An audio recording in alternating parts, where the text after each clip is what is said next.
I find it a little difficult to say what the subject matter of this seminar is going to be, because it's too fundamental to give it a title. I'm going to talk about what there is.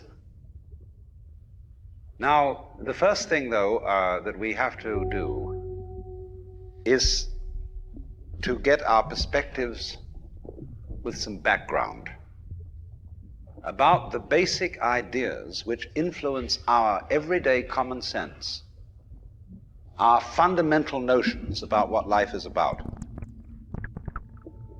Ideas of the world which are built into the very nature of the language we use and of our ideas of logic and of what makes sense altogether. And these basic ideas I call myth, not using the word myth to mean simply something untrue, but to use the word myth in a more powerful sense. A myth is an image in terms of which we try to make sense of the world.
You, as a human being, you grow out of this physical universe in just exactly the same way that an apple grows off an apple tree. So let's say the tree which grows apples is a tree which apples, using apple as a verb. And a world in which human beings arrive is a world that peoples. And so the existence of people is symptomatic of the kind of universe we live in. Just as hair on a head is symptomatic of what's going on in the organism. But we have been brought up not to feel that we belong in the world. So our popular speech reflects it. We say, I came into this world. You didn't, you came out of it. We say, face facts. We talk about encounters with reality, as if it was a head-on meeting of completely alien agencies, and the average person has the sensation that he is a somewhat that exists inside a bag of skin, the center of consciousness, which looks out at this thing and what the hell's it going to do to me? I recognize you, you kind of look like me, and I've seen myself in a mirror, and you look like you might be people. So maybe you're intelligent, maybe you can love too. And perhaps you're all right. Some of you are anyway. You've got the right color of skin, or you have the right religion, or whatever it is, you're okay. But there are all those people over in Asia, Africa, and they may not really be people. When you want to destroy someone, you always define them as unpeople.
We have this hostility to the external world because of the superstition, the myth, the absolutely unfounded theory that you yourself exist only inside your skin. Now, I want to propose another idea altogether. Billions of years ago, you were a big bang. But now you're a complicated human being. But so we define ourselves as being only that.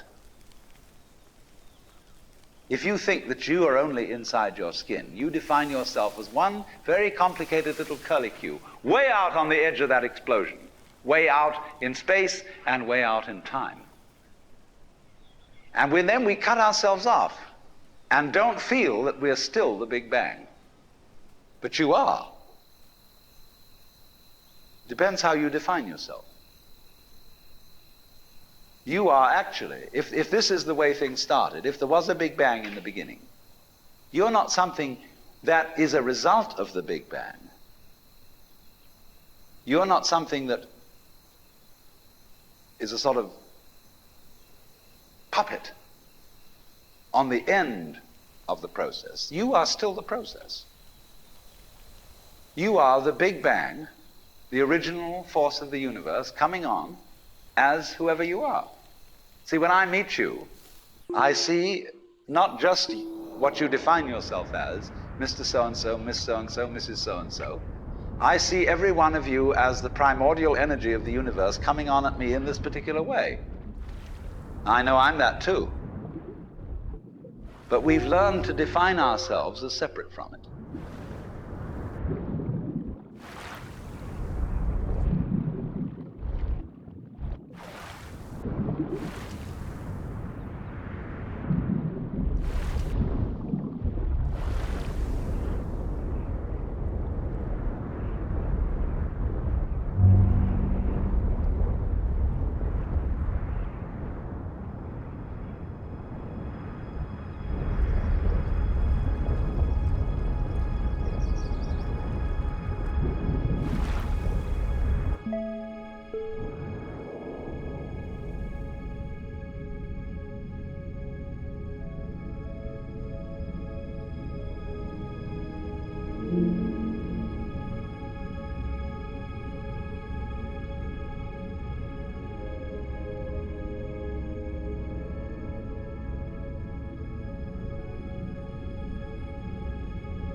What I would call a kind of a basic problem we've got to go through first is to understand that there are no such things as things. That is to say, separate things. That is only a way of talking. And if you can understand this, you're going to have no further problems. I once asked a group of high school children, what do you mean by a thing? And first of all, they gave me all sorts of synonyms. They said it's an object, which is simply another word for a thing. It doesn't tell you anything about what you mean by a thing. Finally, a very smart girl who was in the group said a thing is a noun. And she was quite right. A noun isn't a part of nature, it's a part of speech. There are no nouns in the physical world. There are no separate things in the physical world either. See, the physical world is wiggly.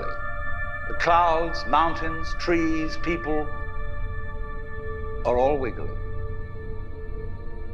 And only when human beings get working at things, they build buildings in straight lines and try and make out that the world isn't really wiggly. But here are we sitting in this room all built on straight lines, but each one of us is as wiggly as all get out.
Now then,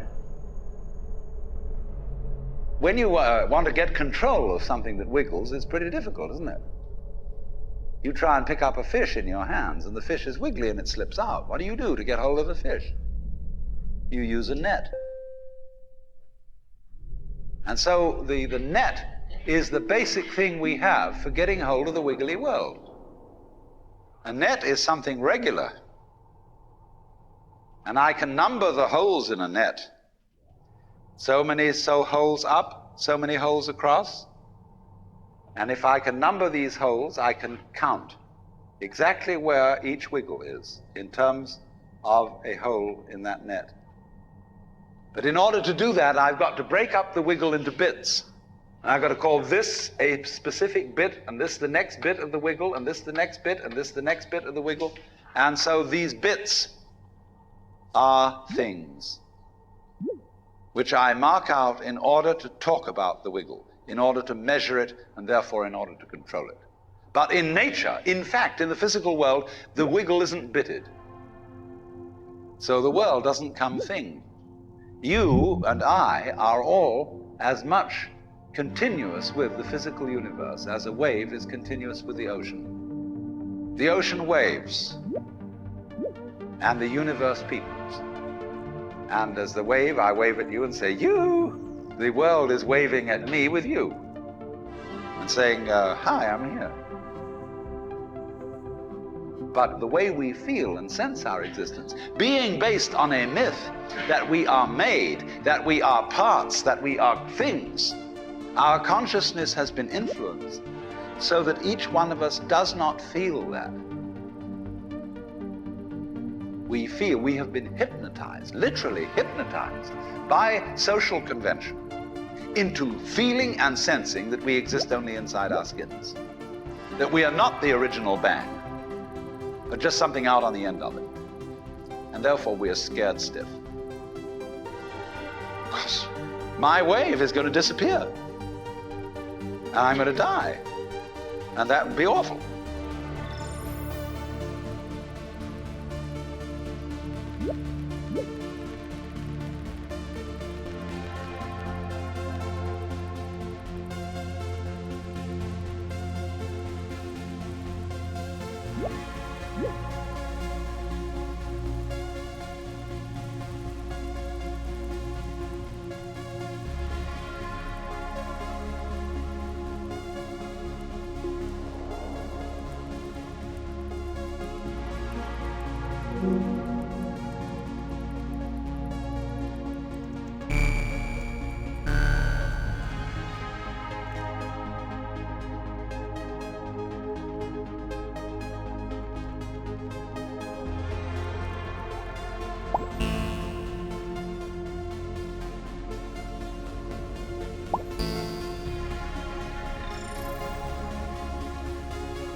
You are a fluke. You are a separate event. And you run from the maternity ward to the crematorium, and that's it, baby. Now, why does anybody think that way?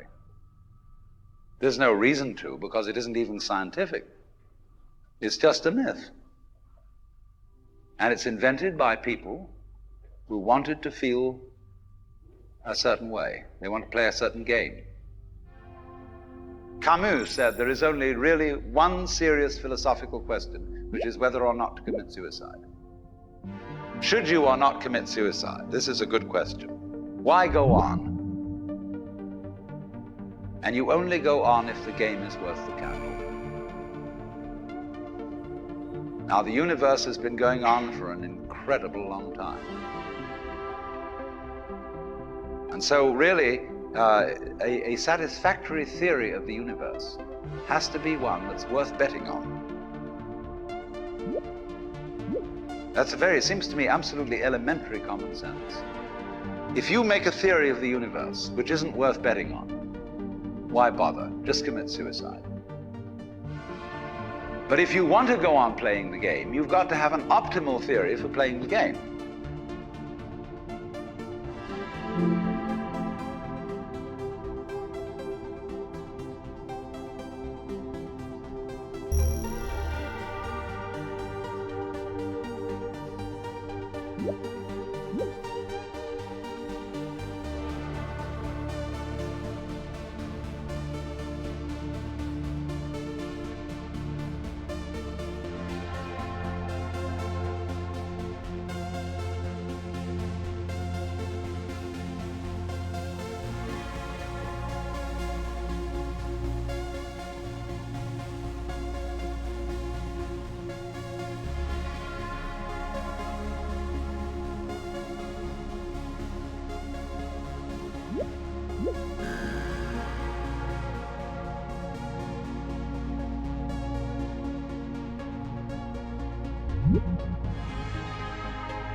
If there is any such thing at all as intelligence and love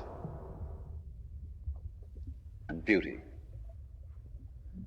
well, you found it in other people. In other words, it exists in us as human beings. And as I said, if it is there in us, it is symptomatic of the scheme of things. We are as symptomatic of the scheme of things as the apples are symptomatic of the apple tree or the rose of the rose bush.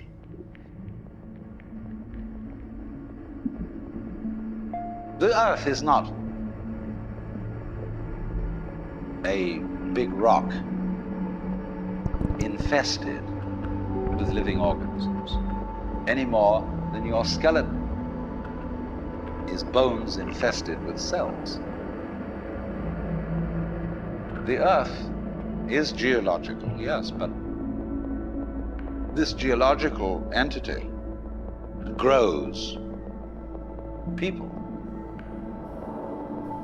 And our existence on the earth is a symptom of the solar system and its balances, as much as the solar system in turn is a symptom of our galaxy. And our galaxy in its turn is a symptom of the whole company of galaxies. Goodness only knows what that's in.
When, as a scientist, you describe the behavior of a living organism, you try to say what a person does It's the only way in which you can describe what a person is. Describe what they do. Then you find out that in making this description, you cannot confine yourself to what happens inside the skin. In other words, you can't talk about a person walking unless you start describing the floor. Because when I walk, I don't just dangle my legs in empty space. I move in relationship to a room. And so in order to describe what I'm doing when I'm walking, I have to describe the room. I have to describe the territory. So in describing my talking at the moment, I can't describe this just as a thing in itself, because I'm talking to you. And so what I'm doing at the moment is not completely described unless your being here is described also.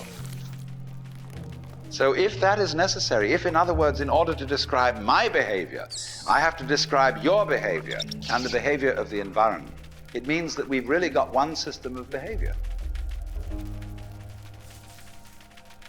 That what I am involves what you are. I don't know who I am unless I know who you are. And you don't know who you are unless you know who I am. In other words, we're not separate. We define each other. We're all backs and fronts to each other. We and our environment, and all of us and each other, are interdependent systems. We know who we are in terms of other people. We all lock together. And this is, again and again, the serious scientific description of how things happen. And any good scientist knows that what you call the external world is as much you as your own body.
Your skin doesn't separate you from the world. It's a bridge through which the external world flows into you, and you flow into it. Just, for example, as a whirlpool in water, you could say because you have a skin, you have a definite shape, you have a definite form. The whirlpool is a definite form, but no water stays put in it. The whirlpool is something the stream is doing. And exactly the same way, the whole universe is doing each one of us. And I see you today, and I recognize you tomorrow, just as I would recognize a whirlpool in a stream. I'd say, oh yes, I've seen that whirlpool before. It's just near so-and-so's house on the edge of the river. It's always there. So in the same way, when I meet you tomorrow, I recognize you. You're the same whirlpool you were yesterday. But you're moving. The whole world is moving through you. All the cosmic rays, all the food you're eating, the stream of steaks and milk and eggs and everything is just flowing right through you. When you're wiggling the same way, the world is wiggling, the stream is wiggling you. But the problem is, you see, we haven't been taught to feel that way. The myths underlying our culture and underlying our common sense have not taught us to feel identical with the universe, but only parts of it, only in it, only confronting it, aliens. And we are, I think, quite urgently in need of coming to feel that we are the eternal universe, each one of us. Otherwise, we're going to go out of our heads. We're going to commit suicide, collectively, courtesy of H-bombs.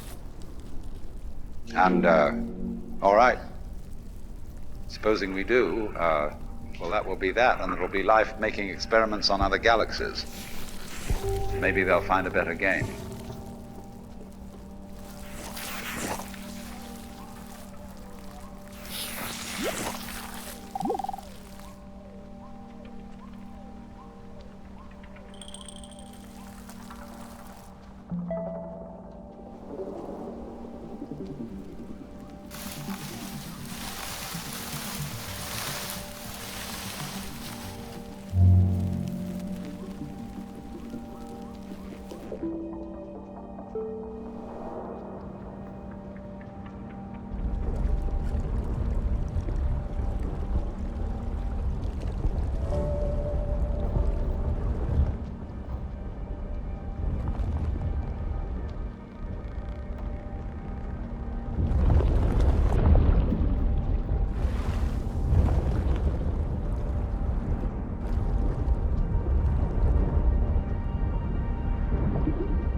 I wonder if it's ever struck you how curious a thing it is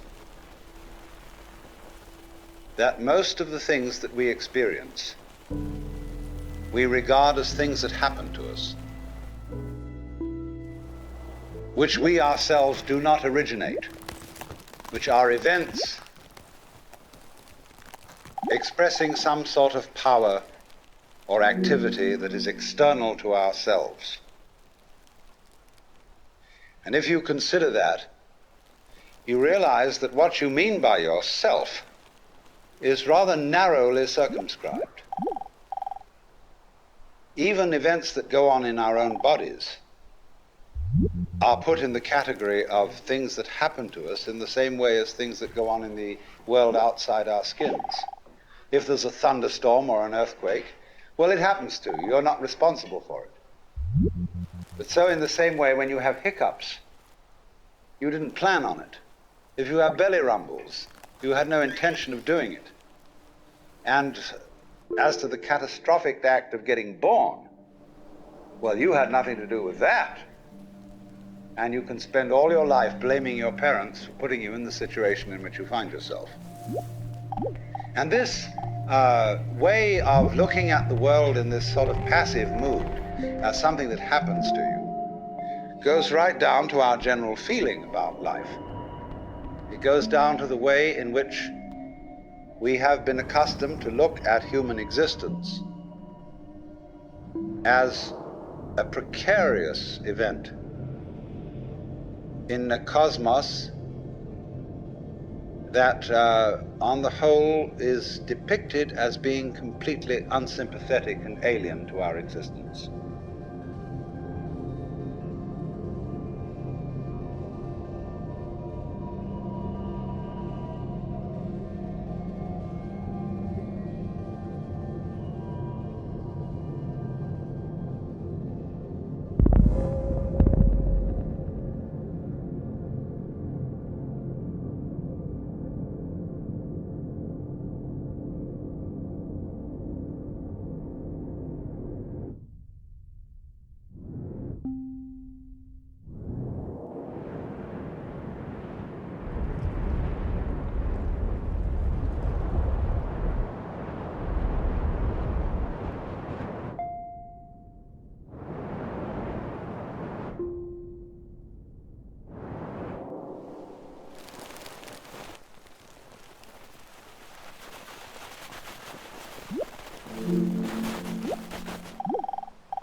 If you're reared with a 20th century, or shall we say an early 20th century common sense, which is based on the philosophy of science of the 19th century, you regard yourself as an accident biological accident in a stupid universe, which is mechanical but has no feelings. A vast, pointless gyration of radioactive rocks and gas in which you happen to occur. Of course, if you don't have that point of view and you are more traditional, you look upon yourself as a child of God, and therefore under authority. In other words, there's a big boss on top of all this. And you better watch your P's and Q's, because that Almighty is looking after you, with the attitude of this is going to hurt me more than it's going to hurt you. And when you look at the world in that image, or in the other image, that it's a stupid mechanism, either point of view you take, you don't really belong. You're not really part of all this. Or to put it in the strongest possible way, it is quite alien to our thought that the external world, which is defined as something that happens to you, and your body itself as something that you got caught up with, it is quite alien to consider all that as you yourself. Because you see, we have such a myopic view of what oneself is.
Now, we come here to an extremely important principle, which is the different points of view you get when you change your level of magnification. That is to say, you can look at something with a microscope and see it a certain way. You can look at it with the naked eye and see it in a certain way. You look at it with a telescope and you see it in another way. Now, which level of magnification is the correct one?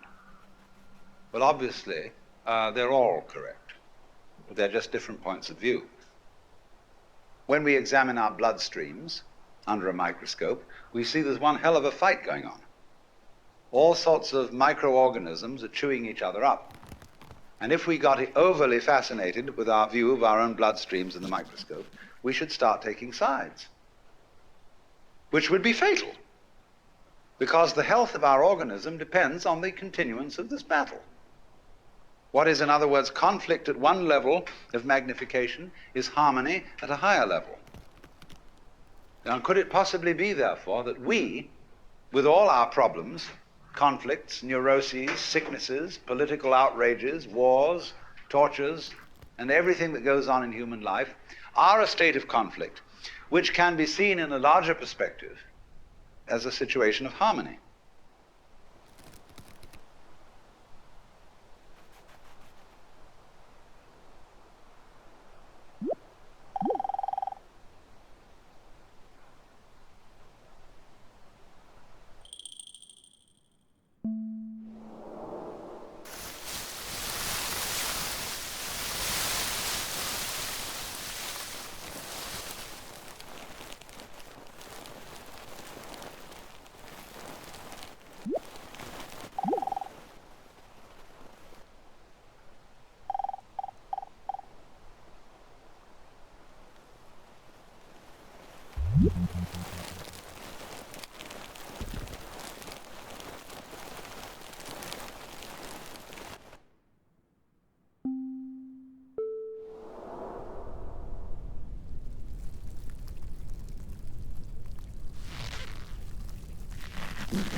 And you could say, aha, at last I see, I got the point.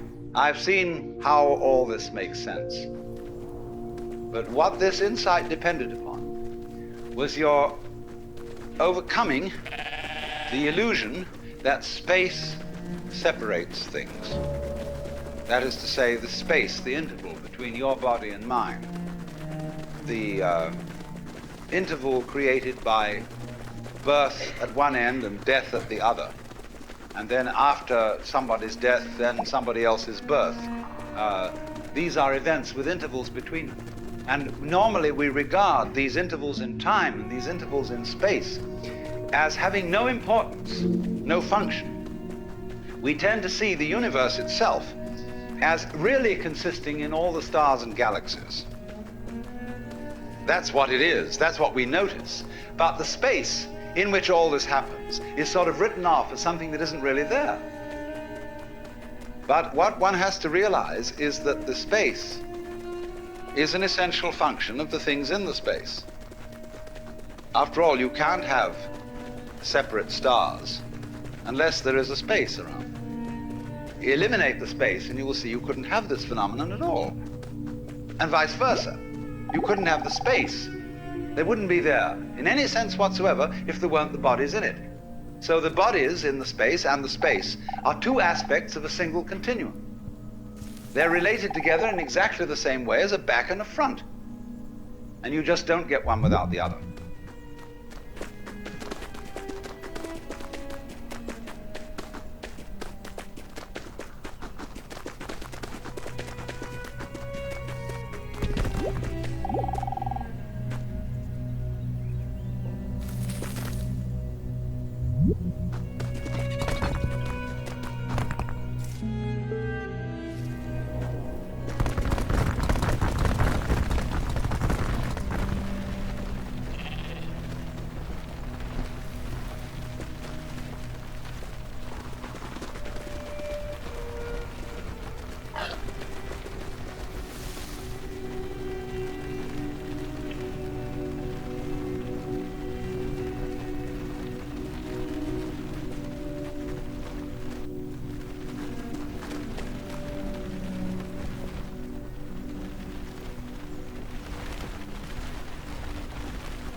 So the moment you see that intervals, that space is connective, you can understand at once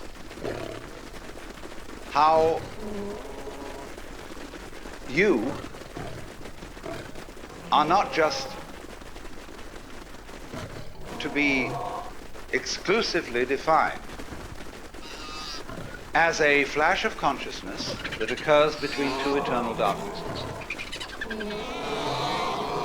That you consider that in the darkness that comes before your birth, there was no you, and in the eternal darkness that follows your death, there is likewise no you. And I'm going to discuss these matters not by appealing to any special spooky knowledge, as if I had been traveling on the higher planes and knew all my previous incarnations and therefore could tell you authoritatively that you are much more than this individuality. I'm going to do it on a basis of complete common sense, that everybody has access to the facts.